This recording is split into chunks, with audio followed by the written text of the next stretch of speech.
All right, I'm here at Schrader Elementary School to talk to Ms. Berryhill about her lesson study process.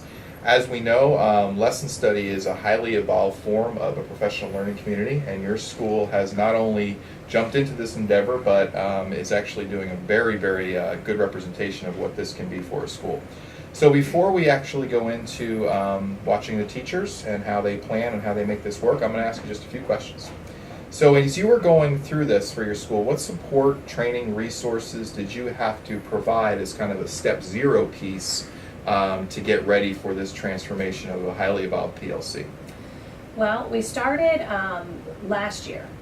The teachers were talking about wanting to effectively plan for lessons. We didn't know exactly what the lesson study process was. We quickly learned when we went to the training that it wasn't everything we thought it was. It was more.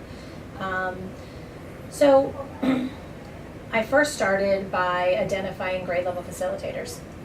And I wanted all of those grade level facilitators to attend the training.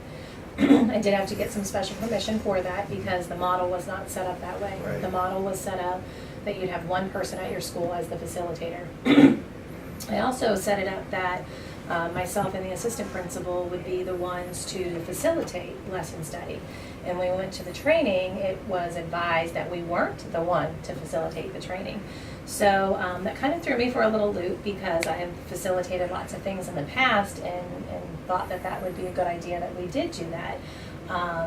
And we arranged our schedules and things so that the responsible teams that we were going to work with as principals and assistant principals, that if someone had to leave, we're both going to be there, but if somebody had to leave, we would know who the main person was to stay. That really changed when we went to the training, and the literacy coach became the trainer, or the facilitator, I would say. Along with one person in every grade level group was a trained facilitator. We really didn't ask them to step up to the plate and become facilitators if they were the grade level facilitator, to a great extent, because we wanted them to take a part in the process as the learner. Right. And so the literacy coach became the facilitator. And the ways that I supported that was we took our master schedule, we built in a 2-hour lesson planning time period every 6 weeks. Once we got into this process, that was not often enough. Yeah. We really had to get creative in our approach to providing support and time. Through the first cycle, there was some feedback that they didn't have enough time and the time periods weren't long enough. So in listening to the teachers and how they responded to it, we had to change for cycle 2. And also thinking about how people process information. You know, if you give them one full day, it's just overwhelming to plan, to go through with the whole process. So what we really tried to do in cycle 2 was either give them a morning or afternoon, and then the next day they would come back, and that would be the cycle, the part of the cycle where they would actually teach the lesson and reflect on the lesson. And that worked out really well because they got to kind of sleep on it and come back to it. So what I'm hearing you say is you actually had a plan, but then had to do a little course correction based on the feedback that you were getting from the participants, I'm assuming? Absolutely. Did you actually survey them, or was it more just listening to how their struggles and how they were I going went through in this? during the reflection period of time, every lesson study cycle. That's great. And during the reflection time period, I mean, I would have loved to have been there the whole time, but I understand that during this process, there's a lot of risk-taking that goes on. And when you go in as an administrator, it's somewhat evaluative, and they're afraid to take the risk that they need to take. So, especially when it was all just beginning, within cycle 1 and 2. I think that they're much more comfortable where they're at now. I still think that there's pieces of lesson study where they'd possibly not want administration representation, but there's other parts that they're very comfortable with. So my role next year is going to have to be a little bit different than it was this year, in supporting in the same manner and listening to that feedback loop, but being more involved in the planning process as well, and I'm looking forward to that piece. So let me ask you, I mean, looking at, you started this last year, have I think taken it to even another level this year because they've been doing it a while. How does that change from what you were doing before?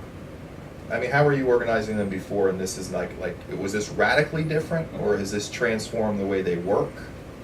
I think the reflection piece is the huge piece, because you plan for instruction, or you plan instruction responding to your data, and you reflect, but it's not actually in the classroom watching somebody teach Right. it, and the teachers all collaborated and created that lesson together. Really, that type of reflection has never occurred. So if we were to, for somebody who doesn't know what lesson study is, the big difference between lesson study and, let's say, a 5-question standards-based professional learning community, which we're all familiar with, the difference here is that high level of reflection through the teachers actually observing one of their peers who helped create it Yes. give the lesson plan. Yes, absolutely. And I would assume that the first cycle was very uneasy for them. I mean, because that's a different role. Was there fear? Was there, I don't want to do this? Right. Well, the first cycle, I don't know that they grasped, even though we did a lot of, step 0, like the why, the compelling why to move into it. They didn't really grasp that until they did it. And then in cycle 1, we also used the state materials. And so it was a very forced content piece, and that piece they didn't like at all. They felt like, every day in the classroom is a learning day, and we should be teaching the standards I that agree we need with to you, teach. yeah. And so they didn't care for that piece of it at all. That was also the reason why in cycle 2, the state model does not condone moving to their own standards in cycle 2. They want you to use, the state materials for quite a while Right. until you have the understanding of how to do that.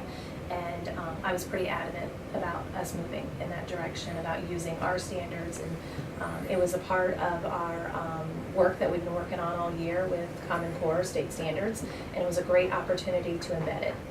Yeah. And I don't, having watched them work, I don't think it's hurt you at all. In fact, I think it's been a powerful piece to have them create lessons that actually fit within their scope and sequence. Absolutely. Yeah. We had, academic standards that we wanted them to address, and then the social piece too. Which is because big for Common Core. Right. We know that. That's great. Right. So my last question before we see the team go forth is how has lesson study been a part of your school-wide focus areas? Has it been incorporated into your school improvement planning? How does that fit with that focus? Well, based upon it being a little different than what we intended it, or what we thought it might have been, it's actually like jump-started some of the things that we wanted to do. So of course we wanted to plan with Common Core state standards, but we were really in the introductory stage Sure. of introducing them and working with them. And so teachers worked through the lesson study cycle, which was very scaffolded, and we allotted the time, and I can't imagine teachers planning using those standards if they didn't understand the standards, and that was part of our PLC this year. And then having that facilitator that really walked them through each of those steps, and them understanding what those steps of the cycle were. I just think that the two things that we had going on, at one point they were in isolation, and then they merged together, which is exactly where we want to be next year. That's perfect. Good. Okay, so let's see how the team does.